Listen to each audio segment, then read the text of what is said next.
आता या ठिकाणी जिल्हा मध्यवर्ती बँकेच्या रिक्रुटमेंटमध्ये आपण सहकार हा जो एक महत्वाचा टॉपिक आहे आणि 20 मार्काला असणारा घटक आहे, त्या घटकाचा पहिलं सेशन सुरू करतोय. सहकार म्हणजे याच्यामध्ये एक सिंपल टर्म्स आहे की अनेकांनी एकत्रितरित्या येऊन या ठिकाणी स्वतःच्या प्रत्येकाचा जो समान वाटा असेल आणि समान भागीदार असेल यानुसार एखादी संस्था स्थापन करणं. मग या सहकाराच्या बाबतीत आपल्याला परीक्षेच्या दृष्टीने काय बघावं लागतं, तर काही इम्पॉर्टंट फॅक्ट्स जे ऐतिहासिक फॅक्ट्स आहेत आणि सध्या प्रेझेंट स्टेटस काय आहे या सहकाराचं, या गोष्टी. या ठिकाणी बघा, जर आपण इतिहासात गेलो तर इंग्लंडमध्ये सगळ्यात पहिल्यांदा सहकाराची पद्धत सुरू झाली, ज्या ठिकाणी एक ग्राहक भांडार निर्माण करण्यात आलं, ज्याला रॉसडेल मॉडेल म्हणून म्हटलं जातं. ओके, रॉसडेल या ठिकाणी ते करण्यात आलं. त्याच्यानंतर पुढे जाऊन जर्मनीमध्ये एक रायफेझन मॉडेल म्हणून फेमस झालं. आता ही सहकाराची मॉडेल्स आहेत, तुम्हाला त्यांची नावं, जर्मनीचं कोणतं आहे, इंग्लंडचं कोणतं आहे, या गोष्टी लक्षात ठेवायच्यात. त्याच्यानंतर भारतामध्ये जर आलं तर सहकाराच्या बाबतीत सगळ्यात महत्वाचं काम वैकुंठलाल मेहता म्हणून जे व्यक्ती आहेत तिनं केलेलं आहे. हे सगळं मी आता इंट्रोडक्शन घेतोय बरं का, आणि त्याच्यानंतर आपण डिटेलमध्ये करणारच आहे. नंतर पुढे जाऊन महाराष्ट्राचा विचार केला तर एक पूर्वी बॉम्बे प्रांत होता महाराष्ट्रात. म्हणजे बॉम्बे प्रांत मध्ये काय करण्यात आलं, तर एक बँक स्थापन करण्यात आली सहकारी. त्याच्यानंतर तिचंच रूपांतर 1923 ला जी बॉम्बे बँक स्थापन झालेली आहे तिचं रूपांतर या ठिकाणी आत्ताची जी आपण म्हणतो स्टेट कोऑपरेटिव्ह जी बँक म्हणतो महाराष्ट्राची, ती तयार झाली. नंतर भारतामध्ये सर्वत्ररित्या असेल परंतु राज्यानुसार वेगवेगळं सहकाराचं बँकिंग मॉडेल तयार करण्यात आलं बँकांच्या बाबतीत, ज्याच्यामध्ये सर्वोच्च लेवलला महाराष्ट्राच्या बाबतीत बघितलं तर राज्य सहकारी बँक आहे. तिच्या अंतर्गत जिल्ह्याच्या ठिकाणी जिल्हा सहकारी बँक आहे, जिची तुम्ही आता रिक्रुटमेंट या ठिकाणी आहे. आणि सगळ्यात शेवटच्या तळाला या ठिकाणी प्राथमिक सहकारी बँका असतात. अशा पद्धतीने त्रिस्तरीय रचना महाराष्ट्रामध्ये करण्यात आली. काही राज्यांमध्ये तशी एक वेगळी रचना आहे, त्याबद्दल देखील आपण डिस्कस करू. त्याच्यानंतर याच सहकाराच्या रिलेटेड किंवा बँकिंगच्या रिलेटेड भूविकास बँका म्हणून ग्रामीण स्तरावर असतात, ज्या लँड चे जमिनीचं जे विकास करणं असेल म्हणजे दीर्घकाळाची कर्ज देण्याचं काम करतात. त्याचाही थोडाफार अभ्यास आपल्याला करावा लागेल. अशा पद्धतीने हे सहकार आहे.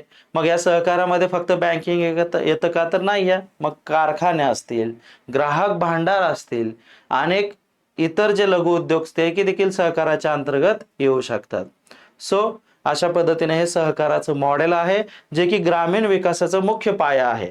तर ह्या सहकाराचा आता आपण अभ्यास करूया की नेमकं आपल्याला परीक्षेच्या अँगलनं काय काय बघायचं. ओके,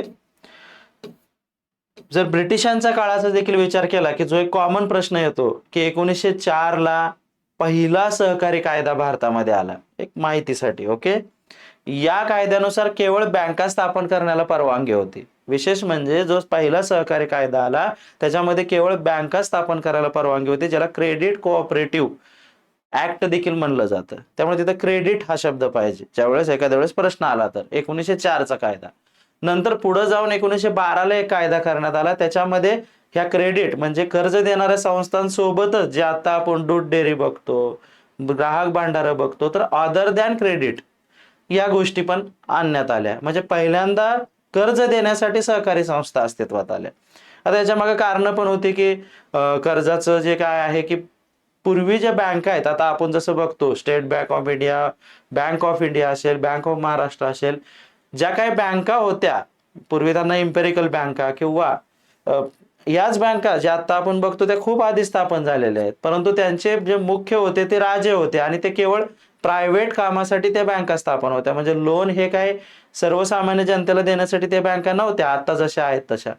पुढे जाऊन इंदिरा गांधींच्या काळामध्ये 1969 ला आपण बघितलं असेल की बँकांचं या ठिकाणी ज्या खासगी बँका होत्या त्यांचं या ठिकाणी विलिनीकरण करण्यात आलं, त्यांच्यावर सरकारी नियंत्रण वाढवण्यात आलं. पुढे 80 मध्ये देखील त्यांच्यावर नियंत्रण वाढवण्यात आलं आणि अशा पद्धतीनं त्या बँका हळूहळू पब्लिक सेक्टर बँकमध्ये रूपांतर झाले, ते प्रायव्हेट. आणि त्याचा फायदा असा झाला की सर्वसामान्यांना त्या बँका कर्ज देऊ शकत होत्या. परंतु पूर्वी सर्वसामान्यांना कर्ज देणारी एखादी संस्था असेल किंवा एखाद्या गटाला कर्ज देणारी संस्था असतील, त्या म्हणजे सहकारी संस्था होत्या. अशा पद्धतीने हे सहकाराचं उगम बऱ्यापैकी भारतामध्ये होत गेलं. ओके, सो या सहकाराबद्दल आता आपण बघूया. पूर्णपणे हा बेसिकचा डाटा आहे, ज्याच्यामध्ये तुम्हाला अभ्यास करताना ह्या गोष्टी बेसिक माहित पाहिजेत. आता प्रश्न सिंपल येऊ शकतो डीसीसी बँकेला की सहकाराला इंग्रजीमध्ये कोऑपरेशन म्हणतात, हे तर ठीक आहे, परंतु हा कुठला शब्द आहे? मूळचा लॅटिन वर्ड आहे. ओके, हा कोणता वर्ड आहे? लॅटिन वर्ड आहे. कधी कधी लक्षात ठेवायचं, जर तुम्हाला कुठल्याही परीक्षेमध्ये बायोलॉजी शब्द आहे, समजा हा बायोलॉजी शब्द घेऊया, ह्याच्यामध्ये शेवटी जे जी वाय किंवा लॉजी असेल, तर ह्या जी वरनं आम्ही लक्षात ठेवतो, हा ग्रीक वर्ड असतो. ओके, ह्या जी वरनं लॉजी वाले, आणि शक्यतो लॉजी म्हणजे लॉजी असलेला वर्ड तुम्ही सहज काय मारा? ग्रीक वर्ड मारा. आणि जर अशा पद्धतीने असतील तर तुम्हाला ग्रीक वर्ड तर नसेल तो असं वाटत असेल तर लॅटिन, लॅटिन किंवा ग्रीक हेच उत्तर राहतं. आता इथं कुठं लॉजी वगैरे नाही आहे. सो कोऑपरेशन हा मूळ शब्द लॅटिनच्या कोऑपररी हा जो शब्द आहे तिथून या ठिकाणी आलेला आहे. So it is an Latin word. महत्वाचं लक्षात ठेवा, येऊ शकतो सिंपल प्रश्न, आणि आला एका ठिकाणी बँकेला. त्याच्यानंतर सिंपल आहे की लोकांच्या स्वतःच्या गरजा वैयक्तिकरित्या पूर्ण करता येत नाहीत, अशा गरजा एकमेकाच्या सहाय्यानं आपण पूर्ण करतो. म्हणजे काय आहे की माझ्याकडे 100 रुपये आहेत, त्याच्याकडे 100, त्याच्याकडे 100, असे 100 एकत्र करून आपण एखादे 1000-1500 करून एखादा उद्योग स्थापन करू शकतो, किंवा प्रत्येक जण 10-10 हजार करून 1 लाख एकत्र करून या ठिकाणी उद्योग स्थापन करू शकतो. उद्योग स्थापन करायला किंवा एखादी गोष्ट काढायला 1 लाख आवश्यक आहे, पण कुणाकडेच 1 लाख नाही. तसं अशा वेळी 1 लाख एकत्र करू शकतो, असा गट एकत्र येऊन जे काही गरजा पूर्ण केल्या जातात त्याला आपण सहकार म्हणतो. पैसे उधळण्यासाठी नसतं, त्याच्यामध्ये जे काही रूल्स अँड रेग्युलेशन आहेत त्याच्यानुसार. मग सहकार म्हणजे समाजातील आर्थिकदृष्ट्या दुर्बल व्यक्तींनी एकत्र येऊन एकमेकाच्या मदतीने आपल्या विविध गरजा पूर्ण करण्यासाठी स्थापन केलेली संस्था आहे. या व्याख्येमध्ये खूप काय आहे? समाजातील आर्थिकदृष्ट्या दुर्बल, परंतु त्याच्यावर आपण परत काही गोष्टी त्याच्यावर नियंत्रणात येतात. ठीक आहे, आता दुर्बल घटक स्थापन करतात. एखादा कारखाना, शेतकरी शेअर्स एकत्र करून त्या ठिकाणी त्याचे अमाउंट गोळा करतात आणि त्या ठिकाणी कारखाना उभा केला जातो. पुढे जाऊन त्याचं काय होतं त्याच्याशी आपल्याला घेणं देणं नाही, पण आर्थिकदृष्ट्या दुर्बल व्यक्तींनी एकत्र येऊन एकमेकाच्या मदतीने विविध गरजा पूर्ण करण्यासाठी स्थापन केलेली संस्था. नंतर मग या सहकाराच्या अनेक व्याख्या आहेत, त्यातली एक फेमस व्याख्या नेहमी येऊ शकते परीक्षेला, ती म्हणजे वैकुंठलाल मेहता यांची. हे वैकुंठलाल मेहता म्हणजे भारतीय सहकाराचे जनक. जर प्रश्न आला भारतीय सहकाराचे जनक कोण, तर वैकुंठलाल मेहता. का, ते पुढे अजून एक्सप्लेन होईल. त्याच्यानंतर त्यांनी काय व्याख्या केली? समान गरजा असलेल्या व्यक्तींनी एकत्र येऊन आपल्या समान आर्थिक उद्दिष्टाच्या पूर्ततेसाठी स्वेच्छेनं केलेले संघटन प्रकार म्हणजे सहकारी संस्था होय. मग आता ॲज इट इज तुम्हाला पाठ करायची गरज नाही.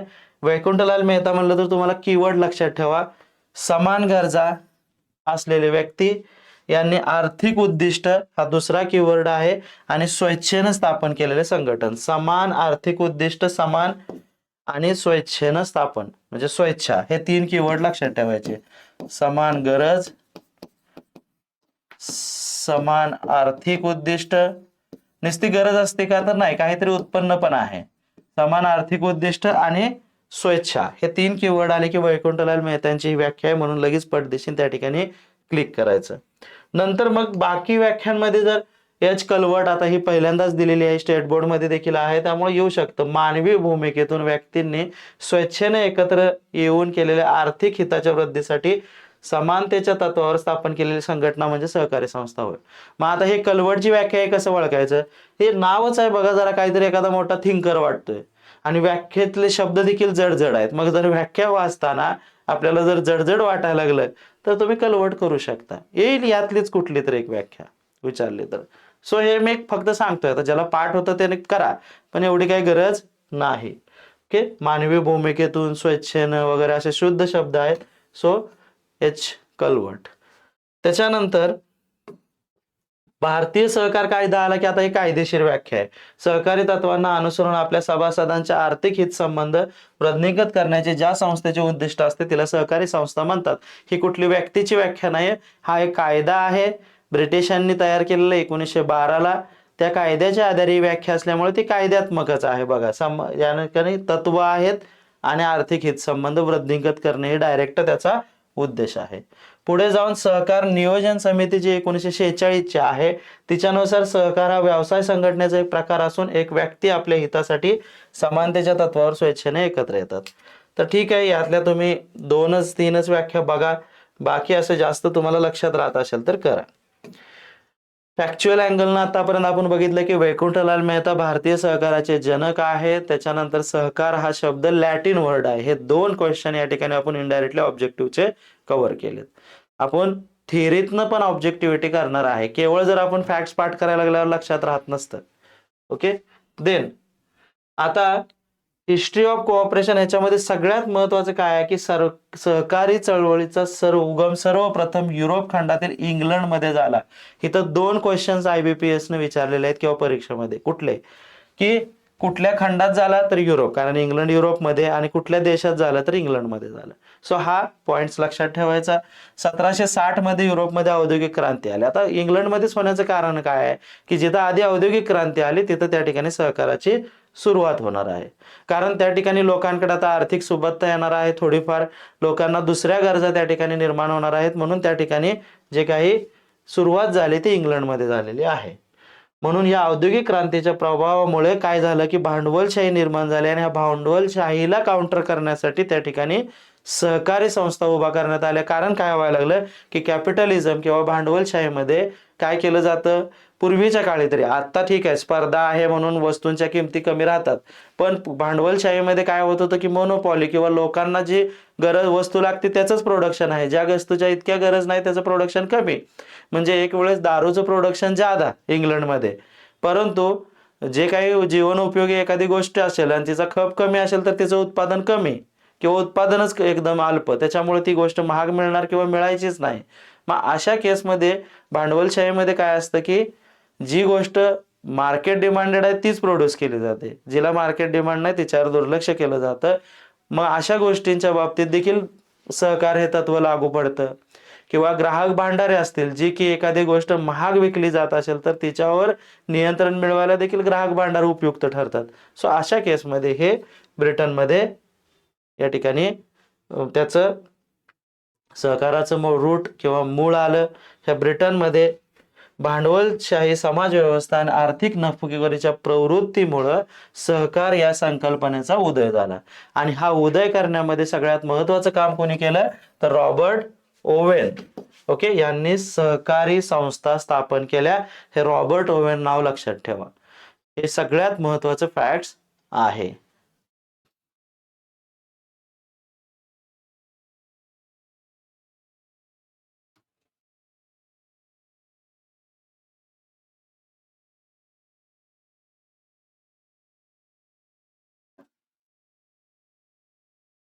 त्याच्यानंतर रॉबर्ट ओवेन नंतर जर आता आपण ब्रिटनच्या बाबतीतच बघतोय, म्हणजे ब्रिटन समजलं, रॉबर्ट ओवेन बघितलं, त्यानंतर यांनी सहकाराचा यशस्वीरित्या पाया घातला, म्हणून रॉबर्ट ओवेन यांना आधुनिक सहकारी चळवळीचे जनक म्हटले जाते. रॉबर्ट ओवेन म्हणलं तर काय, आधुनिक सहकारी चळवळीचे जनक. आणि वैकुंठलाल मेहता म्हणलं तर भारतीय सहकारी चळवळीचे जनक. ह्या दोन गोष्टी तुम्ही परफेक्ट करा. पुढं इंग्लंडमधील रॉसडेल येथे 28 विणकरांनी एकत्र येऊन सहकारी तत्वावर 1844 मध्ये रॉसडेल इक्विटेबल पायोनियर सोसायटी लिमिटेड, हा प्रश्न येऊ शकतो. हे काय 28 विणकर वगैरे पाठ करू नका, पण 1844 रोजी रॉसडेल हे ब्रिटन मधलं एक ठिकाण आहे, त्या ठिकाणी इक्विटेबल म्हणजे नाव काय आहे, रॉसडेल इक्विटेबल पायोनियर सोसायटी. सो ही जगातली पहिली सहकारी संस्था आपण म्हणू शकतो. बघा आता काय काय बघितलं आपण इंग्लंडमध्ये, सहकारी चळवळीचा पाया, तो पाया घालणारी व्यक्ती रॉबर्ट ओवेन, म्हणून तिला सहकारी चळवळीचे जनक म्हणलं जातं, आधुनिक सहकारी चळवळीचे जनक. त्याच्यानंतर पुढे जाऊन त्यांचा संबंध आहे याच्याशी. रॉबर्ट ओवेन यांनी कुठं काम केलेलं आहे, या ठिकाणी रॉसडेल ह्या शहरामध्ये, आणि ह्या रॉसडेल शहरामध्ये या गटाने रॉबर्ट ओवेन आणि एकत्र 28 विणकर यांनी 1844 मध्ये रॉसडेल इक्विटेबल पायोनियर सोसायटी हा लिमिटेड हे वाक्य पाठ करा, कारण पहिली संस्था कोणती हे देखील विचारलं जाईल. आणि अशा पद्धतीने सहकारी चळवळीचा पाया घातला. पुढे जाऊन जर्मनीमध्ये देखील सहकारी संस्था स्थापन झाल्या, पण ब्रिटन मधली सहकारी जी काही संस्था होती ती पहिली होती ती एक प्रकारे ग्राहक रिलेटेड होती, तिच्यामध्ये कर्ज देणे बिणे अशी काही पद्धत नव्हती. पण जर्मनीमध्ये जी पहिली सहकारी संस्था स्थापन झाली ती कर्ज पुरवठ्या संबंधी स्थापन झाली. आता समजलं, म्हणजे जर्मनी आला की काय झाला, कर्ज पुरवठा करण्यासाठी आली. ब्रिटन आली तर कशासाठी आले, ग्राहकवाले आले. म्हणून कर्ज पुरवठा किंवा पतपुरवठ्याचा जर सहकारी संस्थेशी संबंध असेल तर जर्मनीचा आहे. ह्या जर्मनीच्या रायफेजन म्हणून मॉडेल आहे. जर्मनीचं मॉडेलचं नाव काय, इथं रायफेजन आहे, जरी दिलं नसलं तर. आणि ह्याच रायफेजन मॉडेलचा स्वीकार भारतानं सर्वप्रथम मद्रास प्रांतामध्ये केला. म्हणजे लक्षात आलं की भारतामध्ये पहिली सहकारी चळवळ जी सोसायटी आहे ती क्रेडिट आहे, पतपुरवठा करणारी आहे. मग पतपुरवठा संस्था जर स्थापन करायची असेल तर कुठल्या देशाचं मॉडेल भारताने घेतलं पाहिजे, तर जिथं पतपुरवठा संस्था आहे आणि ती कुठं होती, जर्मनीमध्ये होते. आणि जर्मनीच्या त्या मॉडेलचं नाव आहे रायफेजन मॉडेल आणि इंग्लंडच्या मॉडेलचं नाव आहे रॉसडेल मॉडेल. ओके, हे दोन फरक कळले. इंग्लंडवाला आहे ते ग्राहकांचा आहे, जर्मनीवालं होतं ते पतपुरवठ्याचं होतं. आणि भारतात पहिली सहकारी संस्था पतपुरवठ्याची रिलेटेड आल्यामुळं आपण जे मॉडेल घेतलं ते जर्मनीतनं घेतलं. भले भारतात ब्रिटिशांचं राज्य होतं, इंग्लंडचं होतं, तरी देखील जे काही मॉडेल घेण्यात आलं ते रायफेजन पद्धतीचं जर्मनीचं घेण्यात आलं आणि ते सर्वप्रथम मद्रास प्रांतामध्ये घेण्यात आलं. मद्रासच्या त्या ठिकाणी प्रांताच्या राजानं त्याकरता एकावर जबाबदारी सोपवली होती. ओके, नंतर अशा पद्धतीनं इथून जी सुरुवात झाली ती जगामध्ये हळूहळू इतर देशांमध्ये देखील सहकार रुजायला सुरुवात झाली. आणि आता बऱ्यापैकी भारत तरी सहकाराचं एक म्हणतो ना की एक बेस म्हणजे महत्वाचा देश आहे, जिथं आजही सहकारी संस्था चांगल्या पद्धतीनं रन होत आहेत. ओके, नंतर मग पुढे जाऊन काय झालं की आता इतक्या जगामध्ये सगळीकडे सहकारी संस्था येत आहेत तर त्यांची एक आंतरराष्ट्रीय संघटना तयार झाली. नंतर मग 1895 मध्ये लंडन येथे आंतरराष्ट्रीय संघटना म्हणजे सहकारी संघटना इंटरनॅशनल कोऑपरेटिव्ह अलायन्स, ज्याला ICA म्हटलं जातं, तिची स्थापना करण्यात आली. सो ICA ची स्थापना कधी करण्यात आली हा जर प्रश्न आला तर इथलं फॅक्ट्स 1895 आणि लंडन या ठिकाणी ह्या दोन गोष्टी लक्षात ठेवायच्या. येस,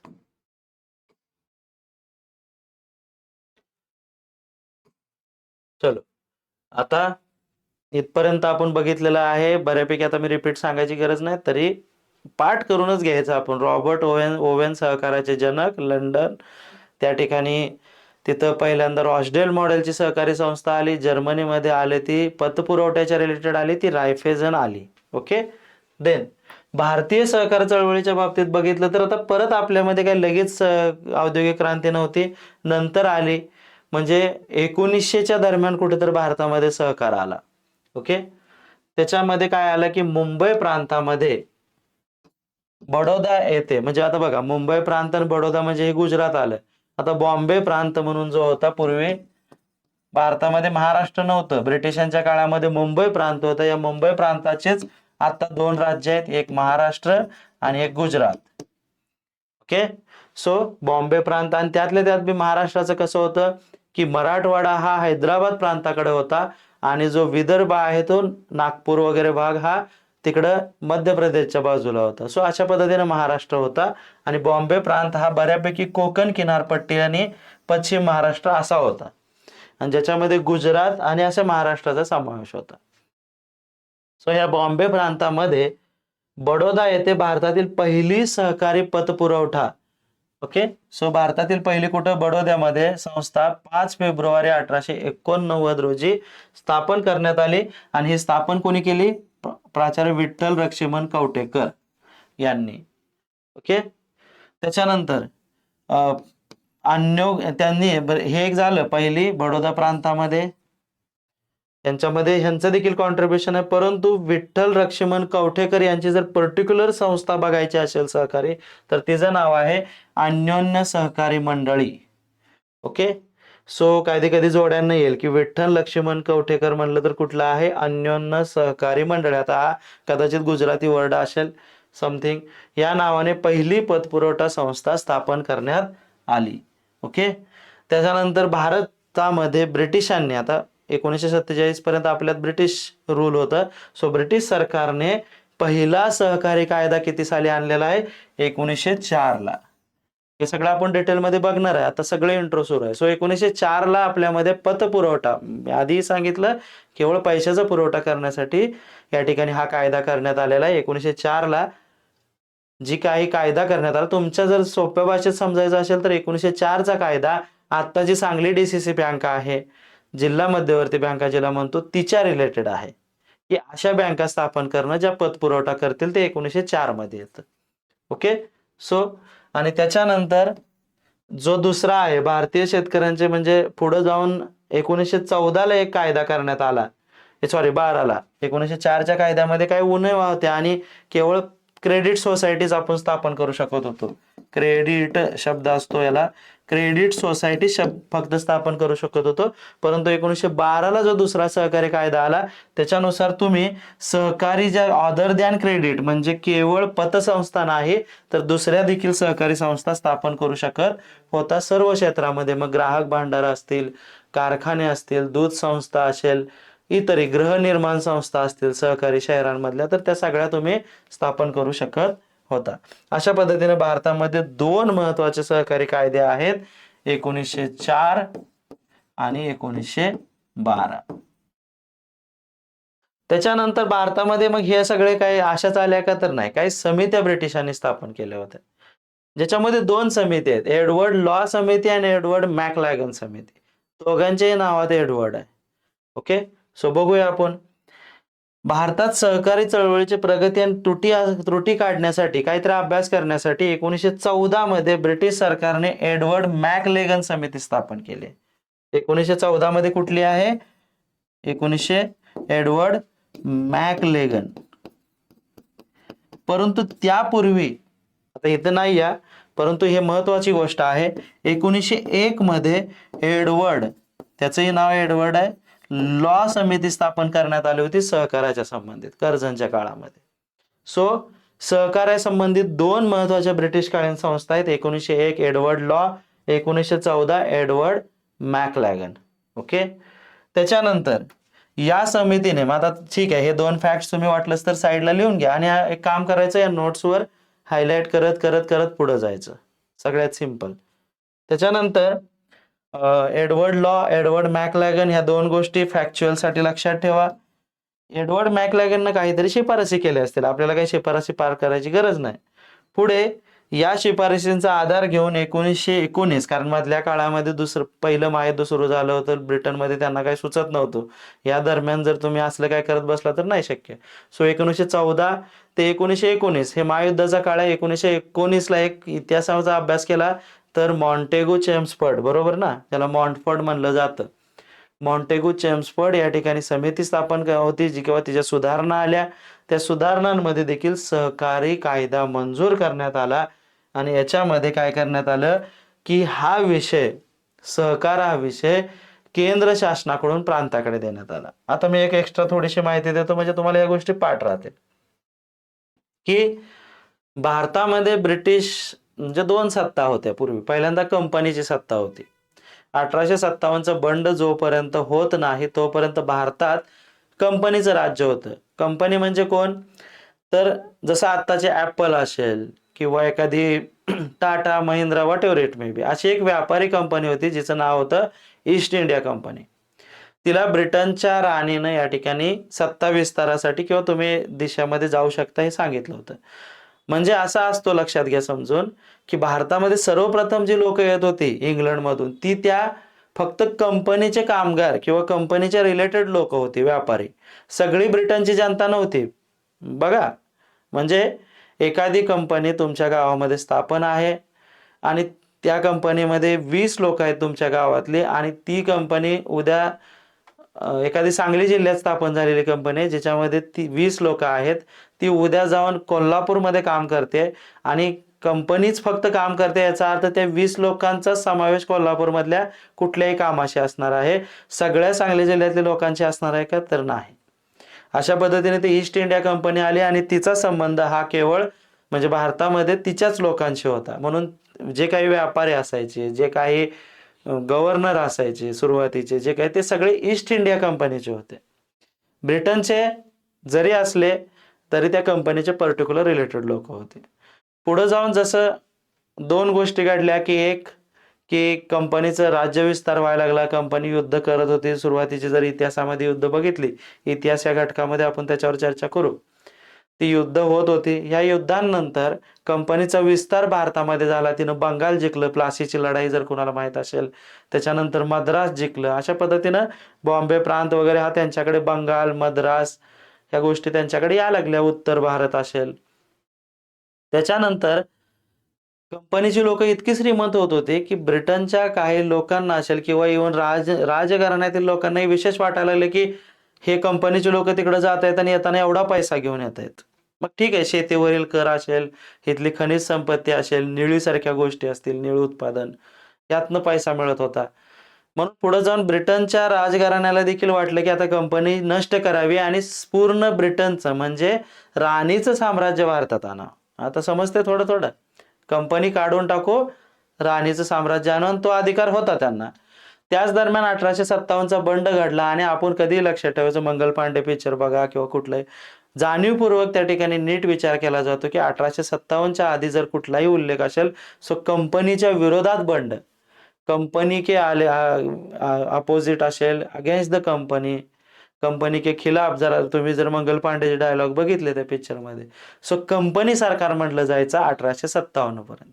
1857चा बंड झाल्यानंतर ब्रिटनला देखील किंवा ब्रिटनच्या राजघराण्याला देखील किंवा संसदेला देखील कारण मिळालं, की कंपनी भारतामध्ये योग्य पद्धतीनं राज्य करत नाही, लोकांवर अत्याचार करते कायद्यानुसार. कारण ब्रिटन एक काय होतं, की ब्रिटनचंच तत्व आहे रूल ऑफ लॉ किंवा कायद्यानुसार राज्य.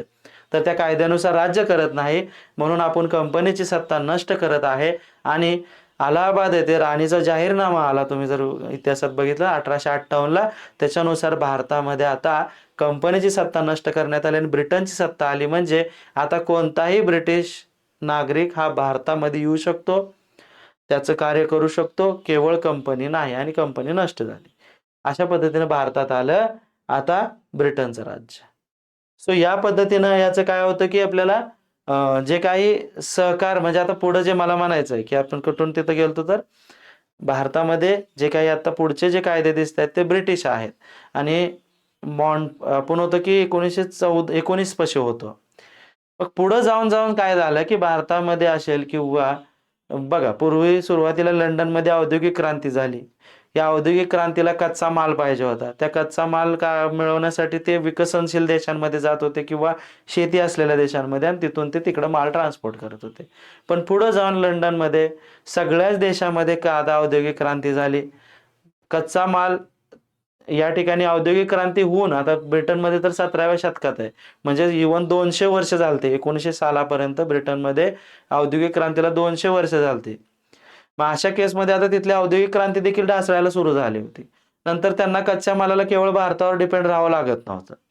त्याच्यामुळे हळू पुढे जर जाऊन बघितलं, जेव्हा आपल्याकडे ब्रिटिश सरकार आलेलं आहे, तेव्हा काही जी कडकपणा होता तो कमी होऊन कायदे यायला सुरू झाले, राज्य यायला सुरू झालं, लोकांना अधिकार मिळायला सुरू झालं, स्थानिक स्वराज्य संस्था स्थापन व्हायला सुरू झाल्या, ग्रामपंचायत स्थापन झाल्या, पंचायत समिती स्थापन झाल्या, जिल्हा परिषद, म्हणजे तेव्हा नावं वेगळी होती, पण एक सांगतोय, महानगरपालिका स्थापन झाल्या. अशा पद्धतीनं निवडणुका सुरू झाल्या, लोकांचा राजकारणात सहभाग वाढला. जर आपण बघितलं की गोखले हे विधानसभेचे किंवा त्यावेळच्या यांना लोकसभा, ते जे आपण म्हणतो तिला विधान परिषद म्हणलं जायचं. देशाची सुद्धा विधान परिषदच होती. आता जसे राज्याची असते तशी त्या विधान परिषदेत गोखले निवडले गेले. अशा पद्धतीनं आता लोकांचं रिप्रेझेंटेशन सुरू झालं, भारतीय लोकांचं. म्हणजे जर पुढे जाऊन बघितलं तर 1919 पासून हे सांगण्याचा अर्थ आहे, की जरी भारतामध्ये ब्रिटिश सरकार असलं तरी जे काही सत्ता चालायची ते केवळ ब्रिटिशांच्या जीवावर नाही, तर IAS होते, IPS होते, फॉरेस्ट सर्व्हिसेस होती, ते सगळे भारतीय होते बऱ्यापैकी नंतर. त्याच्यानंतर राजकीय पक्ष निर्माण झाले. 1923ला निवडणुका झालेल्या बघितल्या असेल आपण, स्वराज्य पक्ष म्हणून होता. आणि प्रांत म्हणजे राज्य जे आत्ताचे आहेत, मुंबई प्रांत असेल, ज्याला बॉम्बे प्रांत म्हणलं जायचं, त्यानंतर नॉर्थ ईस्ट वेस्ट प्रोव्हिन्सेस असेल, आसाम असेल, बिहार असेल, बंगाल असेल, ओरिसा असेल, या प्रांतांमध्ये हळूहळू मुख्यमंत्री यायला सुरू झाले. महाराष्ट्रामध्ये 1937लाच मुख्यमंत्री होते बाळासाहेब खेर. म्हणजे जरी भारत स्वतंत्र नव्हता तरी राज्य स्वतंत्र झाल्यासारखी होती. राज्य म्हणजे प्रांत हळूहळू, आणि त्यांना काही अधिकार द्यायला सुरू केले होते. मग ज्याच्यामध्ये त्यांना अधिकार कुठले दिले, ज्याच्यामध्ये उत्पन्न नाही असं जरी म्हटलं तरी चालेल. आत्ताही राज्यांना अधिकार आहेत, केंद्राला काही विशेष अधिकार आहेत. म्हणजे रेल्वे केंद्राकडे जाते, त्याच्यानंतर खनिज बाबी केंद्राकडे जातात. त्याच्यानंतर बँकिंग केंद्राकडे जातं. तसं काही विषय केंद्राकडे राहिले आणि काही विषय राज्याला दिले. काही विषय राज्याला दिले त्याच्यामध्ये सहकारी संस्था असेल, शेती असेल, शिक्षण असेल, असे विषय राज्यांकडे देण्यात आले राज्यामध्ये असलेल्या सरकारांमध्ये.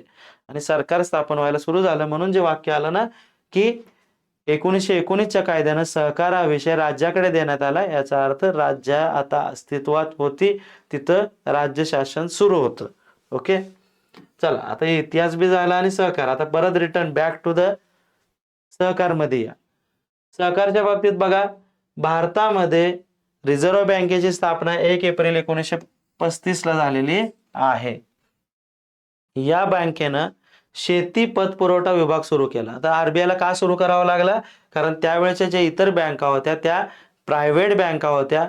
भले आपण ज्याला एसबीआय म्हणतो, तिचं नाव पूर्वी इम्पेरिकल बँक होतं, जी राजाची होती. म्हैसूरच्या राजाच्या देखील त्या बँका होत्या. त्या केवळ शेतकऱ्यासाठी नव्हत्या. इव्हन शेतकऱ्याला लोन देत नव्हत्या, त्या उद्योजकांना लोन द्यायच्या, जे काही मोठे उद्योजक होते तेव्हा. सो अशा केसमध्ये आरबीआयनं शेती पतपुरवठा विभाग सुरू केला. नंतर सहकारासाठी भारत सरकारने सगळ्यात महत्वाची एक समिती नेमण्यात आलेली आहे, धनंजयराव गाडगीळ समिती. महाराष्ट्राचे होते हे. त्यांचे जे आहे म्हणजे गाडगीळ म्हणून आता जी पर्यावरणा रिलेटेड जी समिती होती त्यांच्या मुलाचीच होती. ओके. सो ज्यांचं आता निधन झालं, करंटमध्ये विचारलं जाईल. सो धनंजयराव गाडगीळ हे अर्थतज्ञ होते. यांच्या अध्यक्षतेखाली कृषी अर्थ पुरवठा समिती 1944 मध्ये स्थापन करण्यात आली.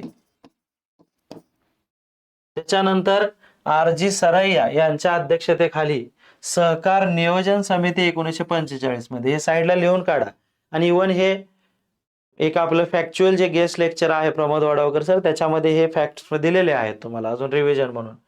नंतर बँकिंग सोयी आणि सुधारण्यासाठी सरकारने श्री पुरुषोत्तम दास ठाकूरदास यांच्या अध्यक्षतेखाली ग्रामीण व बँकिंग चौकशी समिती 1949 रोजी नेमण्यात आली. आणि 1951 मध्ये ग्रामीण कर्ज पुरवठ्याचा अभ्यास करून शिफारस करण्यासाठी अखिल भारतीय ग्रामीण पतपुरवठा पाहणी समितीचे, ही जी आहे ही सगळ्यात महत्वाची अजून एक समिती आहे जी परीक्षेला येऊ शकते, एडी गोरवाला समिती.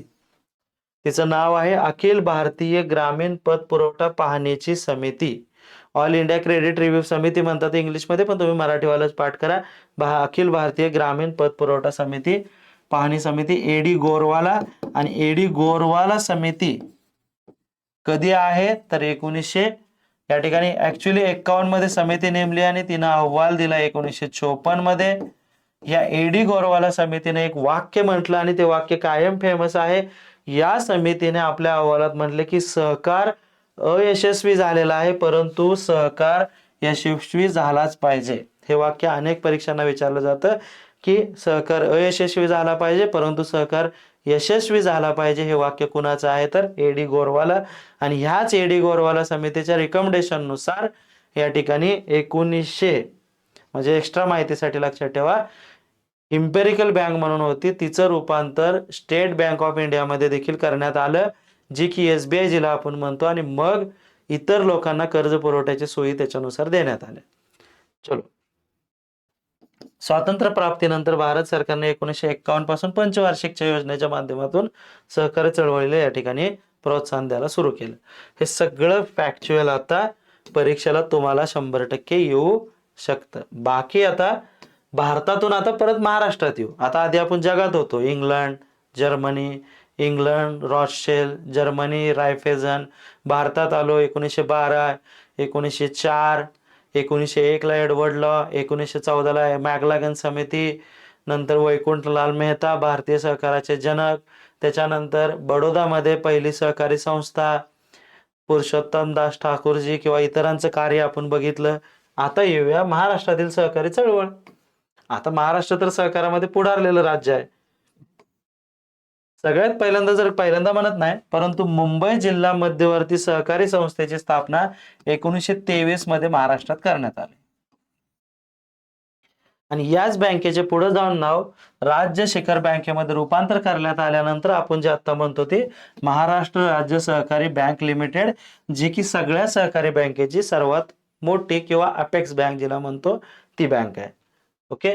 नंतर महाराष्ट्रानं सहकारी बँकेसंबंधित त्रिस्तरीय रचना या ठिकाणी स्वीकारलेली आहे. ज्या बँकेत आता तुम्ही जाणार आहे त्यानुसार त्याच्यामधले प्राथमिक स्तर किंवा गावातल्या स्तरावर असतात प्राथमिक सहकारी पतपुरवठा संस्था. त्याच्या वर गेल्यावर जिल्हा स्तरावर जिल्हा मध्यवर्ती बँक जी आता तुमची आहे, आणि राज्य स्तरावर जी मेन एकच ब्रँच आहे किंवा बँक आहे ती राज्य सहकारी बँक, जिला शिखर बँक म्हणतात. म्हणजे जर विचारलं की महाराष्ट्रामध्ये सहकारी बँकेची रचना किती स्तरीय आहे, तर 3 स्तरीय आहेत, 3 टप्पे आहेत. सगळ्यात टॉप लेवलला स्टेट कोऑपरेटिव्ह बँक जिला म्हणतो ती, 2 नंबरला DCC bank, district cooperative bank, आणि 3 नंबरला प्रायमरी कोऑपरेटिव्ह बँक PCC. अशा पद्धतीने त्रिस्तरीय रचना महाराष्ट्रामध्ये आहे. त्याच्यानंतर स्वातंत्र्यानंतर धनंजयराव गाडगीळ यांनी आणि पद्मश्री विठ्ठलराव विखे पाटील, आपण जर हे वाचलं इतिहासामध्ये, यांच्या मार्गदर्शनामुळे पहिल्यांदा सहकारी साखर कारखाना प्रवरा येथे स्थापन करण्यात आला 1951 मध्ये. सो महाराष्ट्रातील पहिला सहकारी साखर कारखाना कुठे स्थापन करण्यात आलेला आहे? प्रवरा नगर येथे. आणि त्या स्थापनेमध्ये 2 व्यक्तीचा पुढाकार आहे, धनंजयराव गाडगीळ आणि विठ्ठलराव विखे पाटील. आता यांनी पैसा दिला असेल, यांनी संकल्पना दिली. ओके. सो अशा पद्धतीने 1951. आता पैसा म्हणजे पैसा त्यांचाच नाही, तर विखे पाटलांच्या मदतीनं लोकांकडून पैसा गोळा करणं शक्य झालं सहकारी संस्था स्थापन करायला. सो त्यानुसार ते मॉडेल. सो पहिला सहकारी साखर कारखाना प्रवरानगर या ठिकाणी आला. त्याच्यानंतर महाराष्ट्रातील सहकारी साखर कारखान्याचे एक आता नवे पर्व सुरू झालेले आहेत प्रवरानगरमुळे. 1 मे 1960 रोजी राज्याची निर्मिती झालेली आहे, आणि महाराष्ट्राचा सहकारी कायदा किती सालचा आहे जर प्रश्न आला तर तो 1960चा आहे. सो महाराष्ट्र सहकार कायदा पुढे जाऊन हे सतत रिपीट येणार आहे. ओके. या कायद्यानुसार सहकारी संस्थांचे नियमन व नियंत्रण केले जाते. प्रश्न काय येईल की महाराष्ट्रात सहकारी संस्थांचे नियंत्रण व नियमन कोणत्या कायद्यानुसार केलं जातं? 1960च्या कायद्यानुसार. आणि राज्याचाच कायदा महत्वाचा आहे, कारण सहकार्याविषयी कुणाचा आहे? राज्याचा आहे. मध्ये एक वाद पेटला होता, सर्वोच्च न्यायालयाने त्या वादामध्ये निर्णय दिला की केंद्र शासनाने सहकारामध्ये कोणतीही गोष्ट करताना या ठिकाणी राज्य शासनाशी सल्लामसलत करणं गरजेचं आहे. इव्हन कधी नव्हे ते भारतामध्ये सर्वप्रथम सहकार मंत्रालय आलं, जे की अमित शहा यांच्याकडे होतं. मग त्याच्यावर वाद निर्माण झाला, आणि त्याचा मूळ उद्देश काय होता तर बऱ्यापैकी असाच होता की जे काही सहकारी, काही ठिकाणी राजकारण हे कंप्लीट सहकारावर चालतं आणि ते शक्यतो त्यांना त्याच्यावर नियंत्रण आणायचं होतं, म्हणून असं एक मंत्रालय देखील आणण्यात आलं. परंतु त्याचं कार्य काय जास्त काळ चाललं नाही, म्हणून जे काही सहकार विषय हा राज्याचा आहे, आणि या ठिकाणी सहकारी कायदा महाराष्ट्र राज्याचा 1960चा. त्याच्यानंतर ठीक आहे, हे काय संख्या पाठ करू नका, पण कायदा 60चा आहे. त्याच्यानंतर जर देशातील सहकारी संस्थांच्या रिलेटेड जो महत्वाची घटना दुरुस्ती किंवा भारतीय घटनेमध्ये सहकाराचं तत्व समाविष्ट करण्यात आलं, तर ते केलं 97व्या घटना दुरुस्तीनुसार. हे पाठ करायचं की सहकाराच्या संबंधित घटना दुरुस्ती कितवी आहे, तर 97वी घटना दुरुस्ती अधिनियम 2011. आणि याच्यानुसार या ठिकाणी सहकारी संस्थांच्या रिलेटेड कलम महाराष्ट्र भारतीय राज्यघटनेमध्ये आणण्यात आलं. ओके. त्याच्यामध्ये 243 या ठिकाणी ZG to ZT ही कलम या ठिकाणी सहकाराच्या संबंधित आहेत. ओके. ते आपण पुढे बघू. 97वी घटना दुरुस्ती कशाशी संबंधित आहे? सहकाराच्या रिलेटेड भारतीय राज्यघटनेमध्ये सहकार या तत्वाचा समावेश त्या घटनेनुसार किंवा त्या सुधारणेनुसार केलंय. त्याच्यानुसार महाराष्ट्र शासनाने 14 फेब्रुवारी 2013च्या आदेशाद्वारे सहकारी संस्था कायद्यामध्ये काही सुधारणा केलेल्या आहेत. बघा, आतापर्यंत काय काय बघितलं, तर या कायद्याबद्दल बोलतो. जर तुम्हाला प्रश्न आला की महाराष्ट्र सहकारी कायदा कितीचा आहे, तर 1960चा आहे. तिच्यात सुधारणा एकदा करण्यात आली, ती सुधारणा करण्यात आली 14 फेब्रुवारी 2013 व्हॅलेंटाईन डे दिवशी. ओके. असा प्रश्न येऊ शकतो, कधी सुधारणा केली. नंतर भारतीय राज्यघटनेमध्ये सहकाराच्या संबंधित कोणती घटना दुरुस्ती आहे, तर ती 97वी घटना दुरुस्ती आहे, 97 अमेंडमेंट. आणि ते कलम. त्याच्यानंतर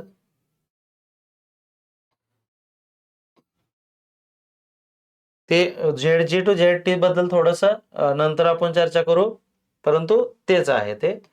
ठीक आहे. आता बघा सहकाराची वैशिष्ट्य. आता हे आतापर्यंत जे केलं ते फॅक्ट्स परीक्षेच्या अँगलनं महत्वाचंच आहे. आता हे सहकाराचं वैशिष्ट्य आपण थोडक्यात बघू. तुम्हाला काही पाठ करायची गरज नाही, परंतु एखादा जनरल प्रश्न येतो की खालीलपैकी सहकाराची वैशिष्ट्ये कोणती? तर हे जनरल सेन्सनं पण कळेल. सिंपल आहे. व्यवसाय, आर्थिक आणि सामाजिक चळवळ आहे ती. मध्यस्थांचं उच्चाटन होतं. या ठिकाणी लोकांना डायरेक्ट माल मिळतो ना. ग्राहक भांडार म्हणजे याचा खरा उद्देश काय आहे की प्रोडक्शन टू डायरेक्ट त्या विक्रीपाशी. मधला जो दलाल असतो तो डिलीट होतो. परस्पर सहाय्यातून स्वसहाय्य. सगळ्यांनी एकत्र मिळून येऊन वैयक्तिक फायदा पण आहे आणि एकत्र देखील येणं आहे. सेवा देण्याचा खरा उद्देश आहे. पैसे कमवणे हा उद्देश नाही, सेवा देणं आहे. आर्थिकदृष्ट्या दुर्बल घटकांचे एकत्रीकरण याच्यामुळे होऊ शकतं, परंतु तो पुढे जाऊन त्याच्यावर नियंत्रण मुख्य लोकांचे येतं, हा भाग वेगळा. समानता हे तत्व आहे, परंतु काय झाले ते बघायला नको. नाहीतर तुम्ही काय कराल, सहकार्याकडे लोकांना चिडून बघायची सवय नको. परीक्षा आहे, पॉझिटिव्ह बघा. समानता हे तत्व आहे. आर्थिकदृष्ट्या दुर्बल घटकाचे एकत्रीकरण आहे. सेवा हा उद्देश आहे. लोकशाहीचे संघटन आहे. समान उद्दिष्ट आहे.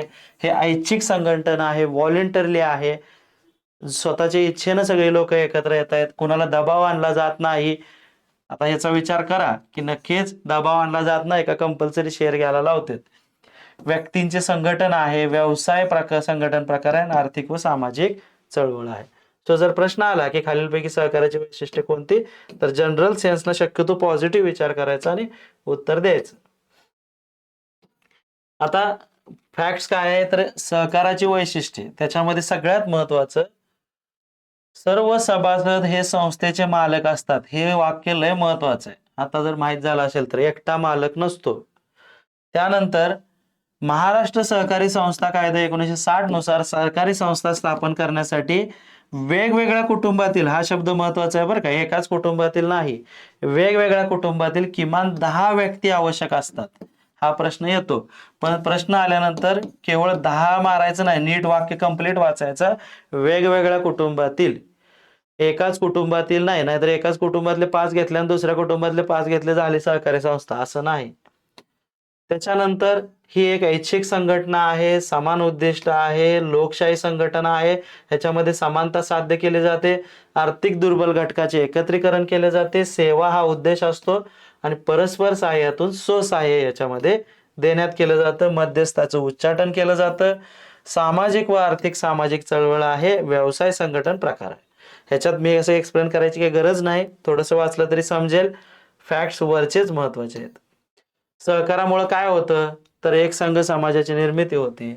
लोकशाहीचं शिक्षण होतं. खरेदी शक्तीत लोकांच्या वाढ होते. त्यांच्याकडे आर्थिक उत्पन्न येतं. मध्यस्थांचे उच्चाटन होतं. नफ्याचे योग्य पद्धतीने वाटप होतं. स्वसामर्थ्याची जाणीव होती लोकांमध्ये की मी काहीतरी करू शकतो. एखादा बिझनेस मी मिळून एकत्रितरित्या उभा करू शकतो. मक्तेदारीवर नियंत्रण येऊ शकतं. रोजगार निर्मिती होऊ शकतं. औद्योगिक विकास होऊ शकतो. पश्चिम महाराष्ट्रात झालेला आहे इंडस्ट्रीयल. आता सहकाराच्या बाबतीत सूतगिरण्या आहेत, कारखाने आहेत, शिक्षण संस्था, ह्यामुळे औद्योगिक विकास देखील झाला. शेती विकास देखील झाला. आता ऊसानं शेतीचा विकास होतो हे वेगळी गोष्ट आहे की होतो का नाही होतो. याच्यामध्ये सरळ सरळ शक्यतो त्याला नकाराचं वाक्य आता आहे, कारण शेतीची फर्टिलिटी लॉस होते ऊसामुळं. दुसरं, पूर्वीच्या काळी जेव्हा ऊस नव्हता, ठीक आहे पाणी असलं तरी ऊस असावाच असं नाही, पण ऊस नव्हता त्या काळामध्ये, दुसरी जी पिकं होती त्या पिकांच्या संबंधित इतर कृषीच्या बाबी घरामध्ये होत्या, ज्याला ॲग्रिकल्चर अलाइड ॲक्टिव्हिटीज म्हणलं जातं इंग्लिशमध्ये. म्हणजे कुक्कुटपालन असेल, कोंबडी असेल, त्या कोंबडीच्या अंडी असायची, भाजीपाला असायचा शेतामध्ये, त्याच्यामुळं आठवड्याचा होणारा भाजीचा खर्च शेतकऱ्याचा कमी असायचा.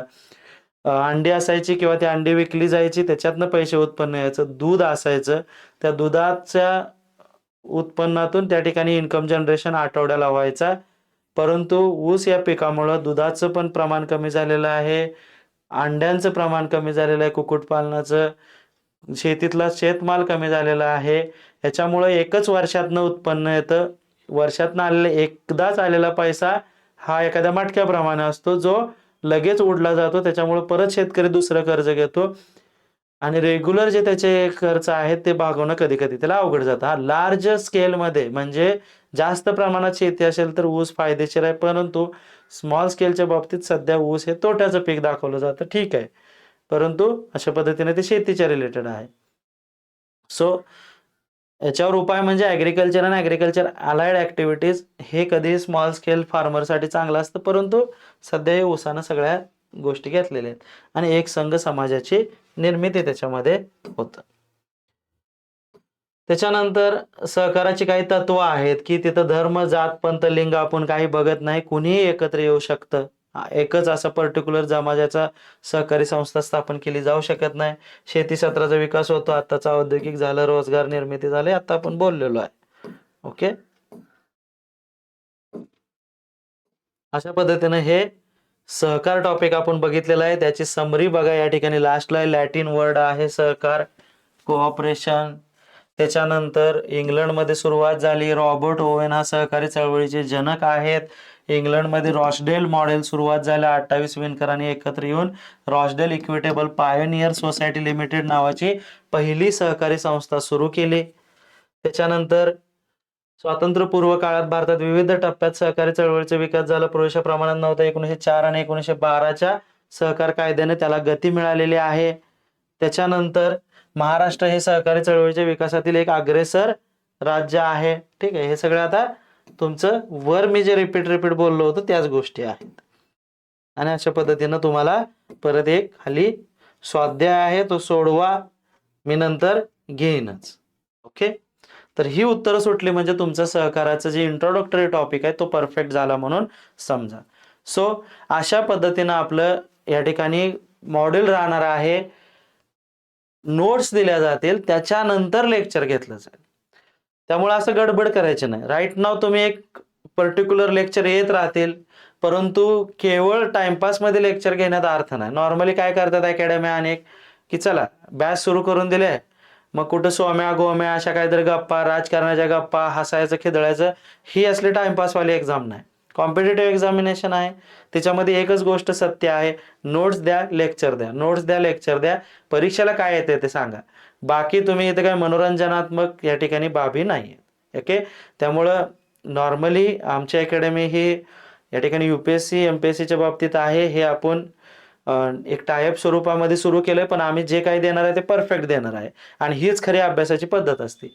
नाहीतर सरळ सेवेतल्या अकॅडमी ऑलमोस्ट चालतात त्या काहीतरी अशा गप्पा गोष्टी हाणून कुठेतरी लोहगडवाली चर्चा करून याव करून पोरं बी खुश असतात. पण जेव्हा पोलीस भरतीसारखी गोष्ट होती, जेव्हा त्या सगळ्या प्रोसेस कंप्लीट होती, तेव्हा त्याला नंतर रिअलाइज होतं की मी जे ते हसत बसलो होतो त्या अमुक सराचं ऐकून, महाराष्ट्रातले सगळ्यात फेमस असं तसं, तर ते गोष्टी परीक्षेत लागू होत नाहीत. परीक्षेत मला माहीतच पाहिजे. सो अशा पद्धतीने आपण अभ्यास करणार आहे. नोट्स येतील, देन लेक्चर येतील. नोट्स लेक्चर तुम्ही लेक्चर ऐकताना नोट्स समोर घेऊन सॉल्व्ह करायचं. दुसरं जीकेच्या बाबतीत आपले काही बुक्स आहेत ते मी जीकेच्या लेक्चरमध्ये रिकमेंडेड करेन, ते तुम्ही ऑर्डर करायचे आणि बाकी नोट्स तुम्ही या सेशनमध्ये जिथं अपलोड झाले त्या नोट्सवर क्लिक केल्यानंतर तिथे एक 3 रेषा येतात. त्या 3 रेषांवर क्लिक केल्यानंतर एक्सपोर्ट म्हणून ऑप्शन होतं, तिथे एक्सपोर्टवर दाबल्यानंतर त्या डाउनलोड होतात. त्या प्रिंटला या ठिकाणी तुम्ही झेरॉक्स करून अभ्यास करू शकता. हायलायटर आणि पेन वापरून मी जे सांगतोय ते त्या नोट्सवरच हायलाइट करा. सेपरेट कागदावर नोट्स काढत बसू नका, तेवढा वेळ नाही. Okay, thank you.